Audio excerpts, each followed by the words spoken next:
Pada saat ini kita akan coba membahas mengenai persiapan PTS Matematika kelas 10 ya. Semoga saja kegiatan ini dapat bermanfaat. Nah, untuk memulai apa saja sih yang akan kita bahas?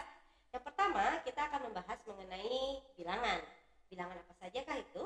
Yang pertama adalah bilangan berpangkat atau eksponensial.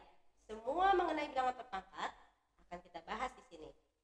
Mau dia pangkatnya bulat, pecahan, positif maupun negatif. Oke. Materi yang kedua yang akan kita bahas adalah bilangan akar. Bilangan akar itu apa sih? Bilangan akar itu adalah bilangan berpangkat yang khusus untuk pangkat 1/2. Kita sebut sebagai bilangan akar. Materi yang ketiga yaitu logaritma. Dan yang keempat adalah nilai mutlak.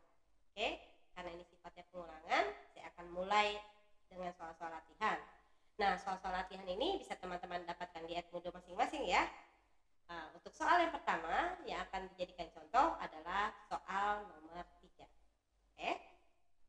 Pada soal nomor 3 ya, saya punya X pangkat min 1 ditambah Y pangkat min 1 dibagi X pangkat min 1 dikurang Y pangkat min 1, semua kita pangkatkan dengan min 1.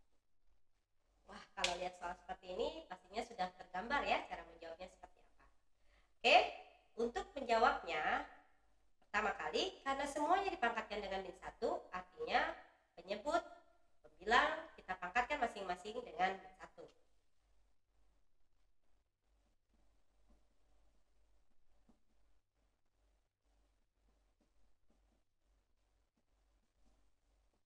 Oke. Nah, kalau sudah seperti ini pastinya terlihat lebih mudah ya. Karena masing-masing semua pangkatnya negatif, artinya kita bisa tukar. Yang tadinya di bawah posisinya sebagai penyebut, kita bisa jadikan pembilang. Yang pembilang bisa kita jadikan penyebut dengan pangkat masing-masing pangkat positif.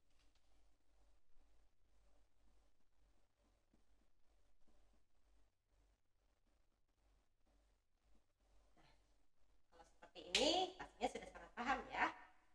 Nah, berikutnya adalah, ada pangkat min 1 lagi nih.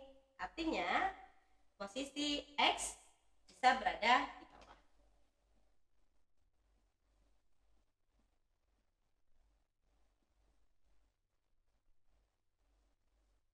Dan sekali bukan? Apalagi sih selanjutnya? Kita kalikan saja ya, seperti melakukan perhitungan di bilangan pecahan biasa. Jadi saya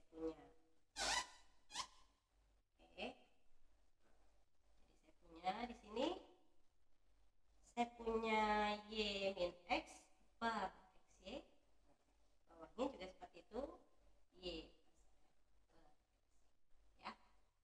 Nah, di sini kita akan mendapatkan kali, tapi kita posisi kita balik ya. Hasilnya seperti ini. Oke, dan sekali bukan? Harapan saya adalah jika ada tipe soal seperti ini di soal PTS, teman-teman pasti bisa menjawabnya dengan baik. Oke. Nah, untuk soal berikutnya adalah soal nomor 4 yang akan saya jadikan contoh. Wah, ini tantangannya jauh lebih berat nih. Kenapa? Karena ada 2 buah variabel seperti di nomor 3, plus satu lagi kita harus mensubstitusi semua variabel dengan yang diketahui di dalam soal. Oke. Sebelumnya akan saya hapus dulu ya.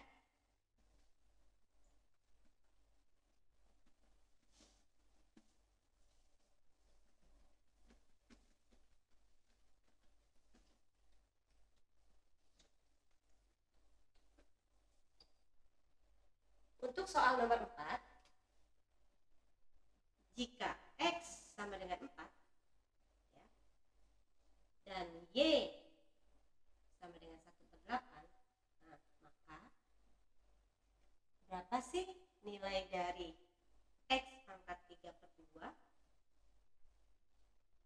ditambah 4 kali 4X pangkat min 1 dikurang 5X pangkat 0 dibagi Y pangkat 2/3 ditambah 3Y pangkat min 1, 3Y pangkat min 1 dikurang 2Y pangkat 0 ya. Oke. Pertama kali yang harus dilakukan adalah kita substitusi dulu nih. Nah, setiap kali ketemu dengan X, kita gantikan dengan 4, setiap kali ketemu dengan Y, kita gantikan dengan 1/8. Oke. Akhirnya akan menjadi seperti ini.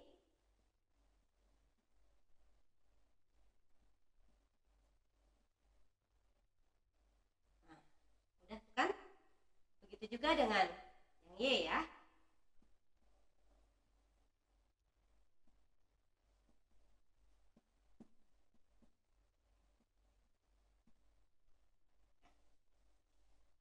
Kalau sudah bentuk seperti ini, pastinya teman-teman akan segera mencari cara bagaimana pangkatnya di sini tidak pecahkan lagi, dengan cara mengubah angka 4 ini menjadi bilangan yang pangkat 2. 2 pangkat 2, 3/2 ditambah 4.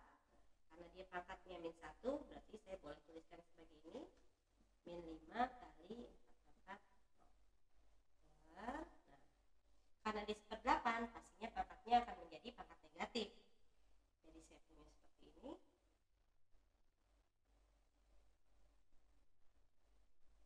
Kenapa jadi 8? Karena dia pangkat negatif, dipangkatkan lagi negatif ya. Jadi saya naikkan ke atas sehingga pangkatnya akan menjadi positif. Ya. Setelah itu, ini bisa kita catat ya. Jadi saya punya 2 pangkat 3 ditambah yang ini juga sama, hasilnya ada 1 kurang 5. Kok 5? Iya, karena segala bilangan, semua bilangan jika dipangkatkan 0 hasilnya adalah 1. Jadi 5 kalikan 1 hasilnya adalah 5.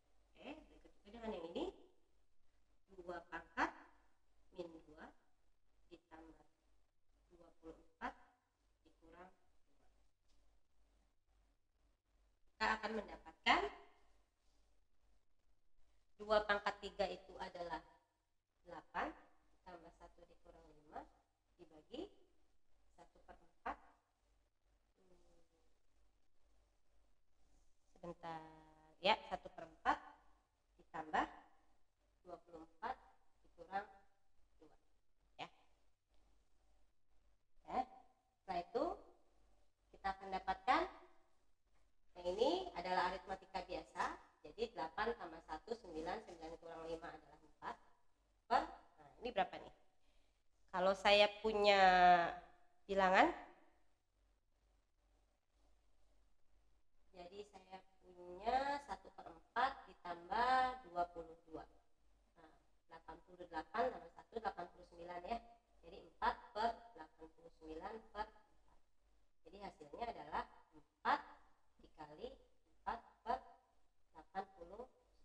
Hasilnya adalah 16/89. Ya, kira-kira seperti itu. Oke. Soal berikutnya yang akan kita bahas adalah soal nomor 11. Nah, soal nomor 11 ini adalah materi tentang logaritma. Ya. Oke, kita akan coba. Sebelumnya saya hapus dulu. Ya. Materi logaritma akan lebih mudah dipahami jika teman-teman memahami bilangan berpangkat. Karena itu, bilangan berpangkat itu harus dikuasai terlebih dahulu.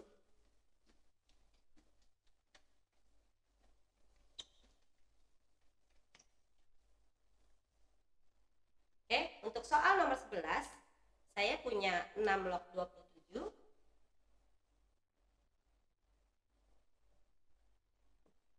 dikali dengan akar 3 log 36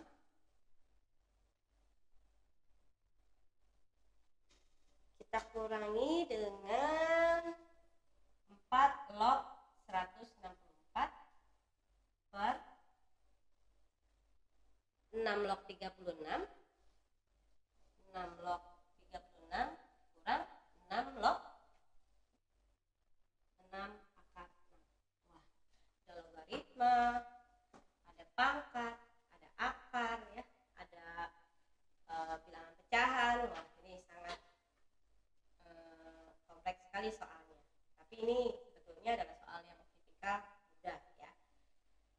Yang harus kita pahami bersama, kalau kita menemukan di sini kali, artinya kita akan menggunakan salah satu sifat, yaitu A log B.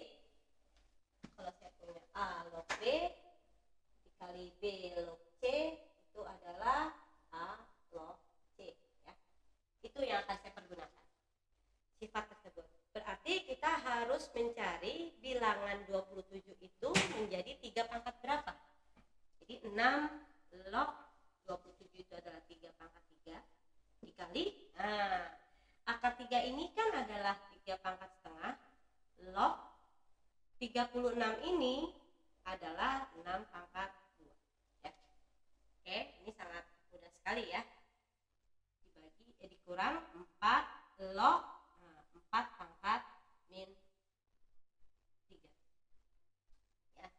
Oke, karena 1/64 itu adalah 4 pangkat min 3. Akan kita bagi dengan 6 log 6 pangkat 2 dikurang 6 log. Seperti ini 6 pangkat berapa ya? Yang ini pangkatnya 1, yang ini pangkatnya setengah. 1 ditambah setengah menjadi 1 setengah. 1 setengah itu adalah 3/2 ya. Oke, sampai di sini kita punya satu sifat lagi yang harus dipergunakan, yaitu kalau saya punya A log A pangkat N B pangkat M, ini akan menjadi M per N A log B ya. Oke, nah, kita akan menggunakan sifat yang kedua. Artinya untuk yang pertama ini pangkatnya 1, berarti saya punya 3 kali 6 log 3. Oke, akan saya kalikan lagi dengan 2 per 1/2 kali 3 log 6 untuk yang ini ya. Untuk yang sampingnya saya punya min 3 4 log 4. Akan kita bagi dengan 2 6 log 6 dikurang 3/2 6 log 6 ya. Seperti ini. Oke, kalau sudah seperti ini artinya yang bukan logaritma kita akan menjadikan 1, berarti 3 dikali 2 dikali 2/1 dikali lagi 6 log 3 dikali 3 log 6 ditambah 3 kali 4 log 4. Berubah menjadi tambah atau menjadi positif karena negatif dikalikan negatif ya. Positif. Kita akan bagi dengan 2 kali 6 log 6 dikurang 3/2 kali 6 log 6. Oke. Wah, kalau sudah sampai sini pastinya terlihat ya. Ini sudah pasti hasilnya adalah 6 log 6. 6 log 6 itu sama dengan 1, yang ini juga 1, begitu juga dengan yang ini, begitu juga dengan ini ya. Artinya kita tinggal melakukan perhitungan biasa. Kita punya 3 kali 2 kali 2 itu adalah 12 ditambah 3 dibagi 2 dikurang 3/2 ya. Kita akan punya 15 per berapa nih? Setengah ya. Hasilnya adalah 30 ya. Nah, kira-kira seperti itu ya. Oke, mungkin sampai nomor 11. Nah, kita sekarang coba soal nomor 12 ya. Nah, di soal nomor 12 ini ada bentuk logaritma yang lain nih. Wah, ini memakai pemisalan. Tentunya akan jauh lebih menantang lagi soalnya ya. Teman-teman bisa lihat-lihat Moodle ya untuk soal-soal latihannya, dan silakan coba untuk soal-soal latihan yang lain.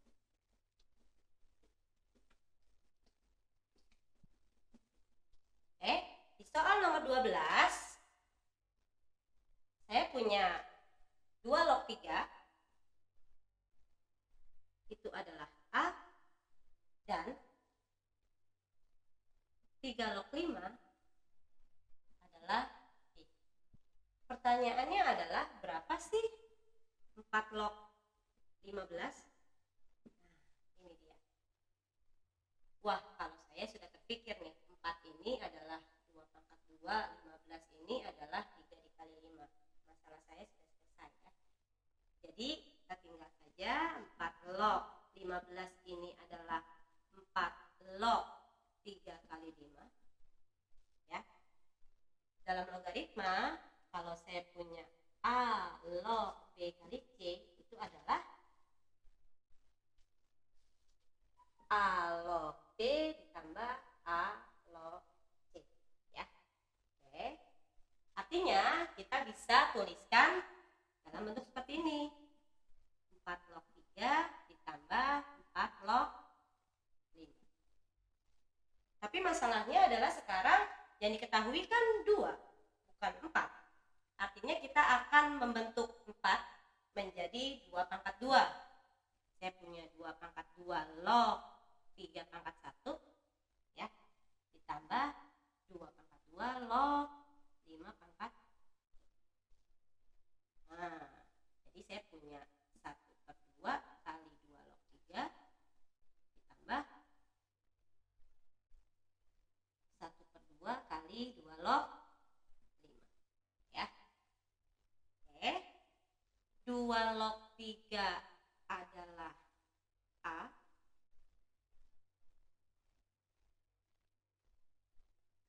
2 log 5 adalah bukan B dong, karena B itu adalah 3 log 5 ya. Artinya kita punya satu lagi. Kalau saya punya 2 log 3 dikali 3 log 5, ini kan hasilnya adalah 2 log 5 kan. Nah, ini yang kita mau ya. Jadi saya punya A kali B itu adalah 2 log 5 ya. Oke. Jadi saya punya setengah A B ya. Nah, karena masing-masing punya setengah A ini akan kita keluarkan. Jadi saya punya 1 ditambah B. Wah, kalau seperti ini teman-teman berlatih dengan baik, tentunya nilainya akan menjadi bagus ya. Oke.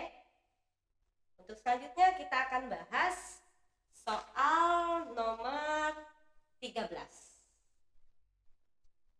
Di soal nomor 13 ini yang akan kita bahas adalah mengenai nilai mutlak. Nah, nilai mutlak ini adalah hal yang baru ya. Tapi teman-teman saya harapkan sudah membaca sumber belajar yang pernah saya kirim di Edmodo, sudah merangkumnya, sudah coba mengerjakan soal-soal latihannya ya. Nah, harapan saya dengan cara demikian teman-teman bisa lebih maksimal. Oke, untuk nilai mutlak ilustrasinya mungkin seperti ini. Kalau misalnya diketahui umur kakak adalah 8 tahun, umur adik adalah 3 tahun. Berapakah selisih umur kakak dengan adik? Ya. Tentu saja menjawabnya kakak dikurang adik gitu ya. Jadinya 8 dikurang berapa tadi? 3. Hasilnya adalah 5. Sekarang pertanyaan saya balik gitu ya. Jika diketahui umur kakak adalah 8 tahun dan umur adik adalah 3 tahun, berapakah selisih umur adik dengan kakak? Nah, itu tidak mungkin selisihnya adalah -5 karena umur itu tidak pernah ada bilangan negatif, karena kita nggak mungkin lah mengatakan berapa usianya adalah -5, tidak pernah seperti itu ya. Jadi konsep selisih ini adalah konsep yang paling sederhana dari nilai mutlak. Artinya segala bentuk bilangan itu adalah bilangan selalu bernilai positif. Contohnya seperti ini lagi. Kalau saya melangkah ke kiri 3 langkah, 1, 2, 3 gitu ya. Terus saya melangkah ke kanan 4 langkah, 1, 2, 3, 4, misalnya seperti itu. Nah, berapakah jumlah langkah yang sudah saya lakukan? Nggak mungkin 1 kan? Karena dari tadi kan saya sudah melangkah bolak-balik gitu ya. Jadi jumlah langkah saya adalah harga mutlak dari -3 karena ke kiri beda arah, dan ditambah dengan harga mutlak dari 4 karena saya melangkah ke kanan. Jadi total langkah yang telah saya lakukan adalah 3 ditambah 4, itu adalah 7 langkah. Nah, kira-kira konsep nilai mutlak ya. Untuk lebih jelasnya lagi silakan teman-teman baca buku yang sudah saya kirim lewat Edmodo, dirangkum dan dikerjakan soalnya dengan baik ya. Oke, kita akan coba soal nomor 13 ya.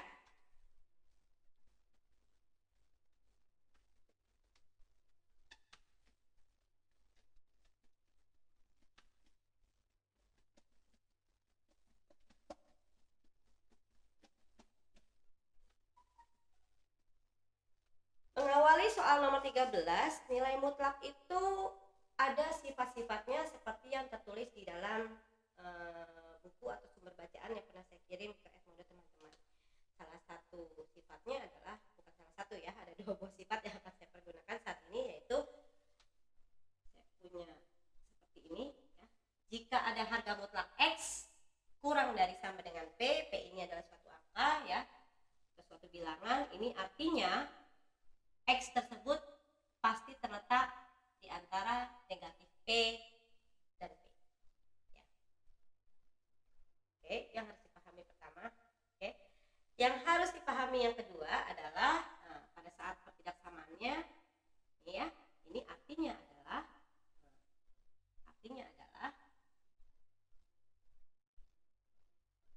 X itu pastinya lebih kecil daripada min P atau X lebih besar ya, kira-kira seperti itu ya. Harus kita pahami dulu nih sifat-sifat yang dua ini dari sifat nilai mutlak. Oke, berarti soal nomor 13 harusnya bisa dijawab dengan mudah ya. Ini sifat yang pertama saya tuliskan, di sifat yang kedua berarti saya punya, kalau saya punya 2X dikurang 1 itu lebih kecil daripada 7. Nah, harus pakai sifat yang mana kita sekarang? Yang pertama atau yang kedua? Oh, ternyata kita akan menggunakan sifat yang pertama ya. Di sifat yang pertama artinya 2X min 1 ini pastilah ada di antara min 7 atau negatif 7 dan 7. Akan saya tuliskan seperti ini. Oke. Gampang banget ya. Ini adalah pelajaran dasar aljabar waktu teman-teman di kelas 8 atau kelas 9. Di kelas 7 juga sudah mulai diperkenalkan ya bentuk-bentuk variabel. Oke. Untuk berikutnya, ada yang mengganggu di sini. Yang mengganggu apa? Yang mengganggu adalah ada variabel dengan koefisien, ada juga konstanta. Jadi konstanta ini bukan dalam kelompoknya, berarti harus kita pisah ya, harus kita keluarkan, kita pindah ke kanan dan ke kiri. Untuk menghilangkan ini tentu saja kita harus menambahkan dengan 1 ya, untuk jadi 0 berarti masing-masing kita tambahkan dengan 1. Wah, sampai sini pastinya jauh lebih mudah ya, sudah terlihat. Oke, kita selesaikan. Untuk selanjutnya, di sini hanya berlaku X, tapi di sini 2X, artinya kiri dan kanan harus kita bagi dengan 2. Berarti saya punya 6 per 2, X 8 per 2, saya punya min 3, X 4 ya. Wah, mudah sekali ya. Soal-soal nilai mutlak ini memang tidak begitu sulit ya, karena memang nilai mutlak ini dalam keseharian juga sering kita gunakan untuk memakai konsep-konsep selisih. Oke, untuk berikutnya kita coba soal yang lebih aplikatif lagi, yaitu soal nomor 14 ya. Di soal nomor 14 ini kita sebagai negara yang rawan bencana, salah satunya adalah bencana banjir, tentunya kita punya indikator-indikator kapan sih akan mulai terjadinya bencana banjir tersebut. Nah, salah satu bendungan yang terkenal untuk menjadi indikator kita mendapatkan musibah banjir atau tidak itu adalah Bendungan Katulampa di Bogor ya. Bendungan Katulampa di Bogor ini sering meluap pada musim hujan. Ketinggian air di bendungan tersebut pada musim hujan dan kondisi siaga 2 itu adalah 160 cm.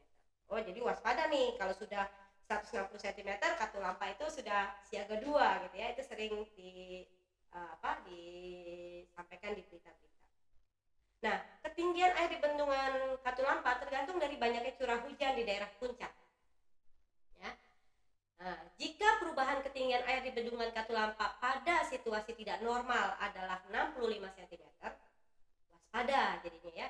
Kalau sudah mulai selisihnya itu 65, itu berarti waspada gitu ya. Nah, maka penurunan minimum dan peningkatan maksimum ketinggian air di bendungan tersebut adalah apakah teman-teman mengerti maksud pertanyaannya? Ya. Mungkin dalam bahasa sederhana seperti ini. Jika hujan sudah mulai turun, dinyatakan kondisi siaga itu adalah 160 cm.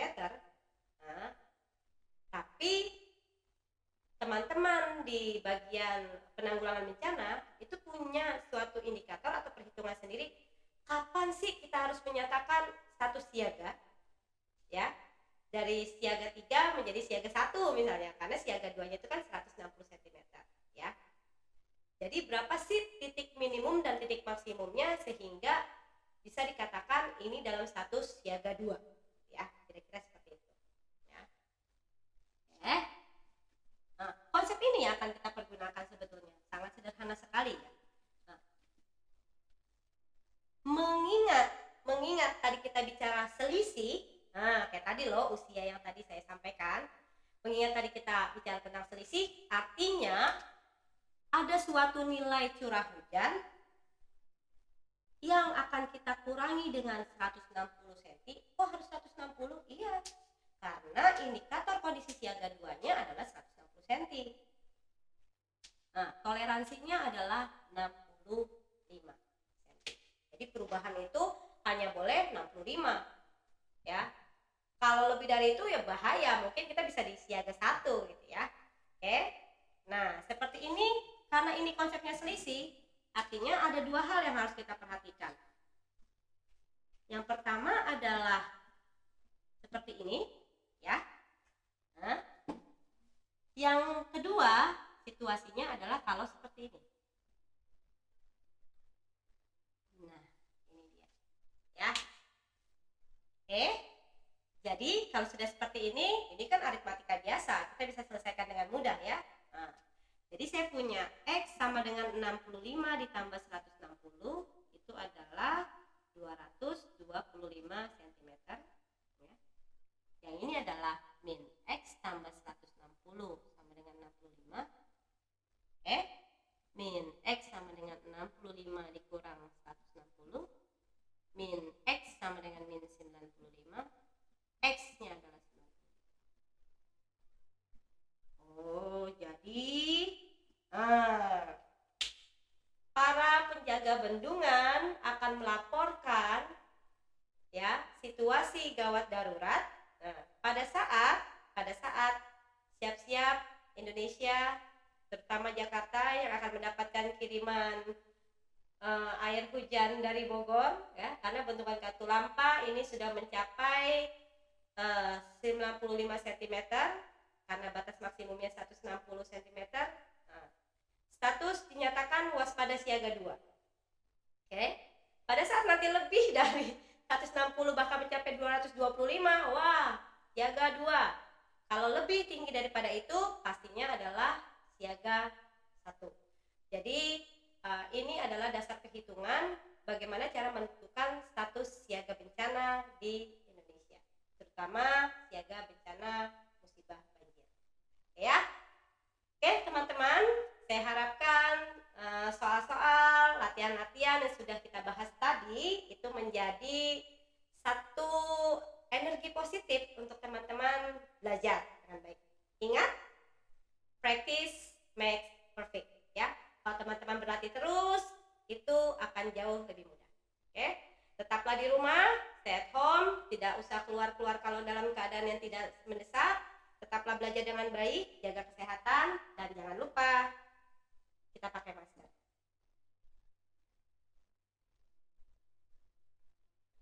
Oke, assalamualaikum warahmatullahi wabarakatuh.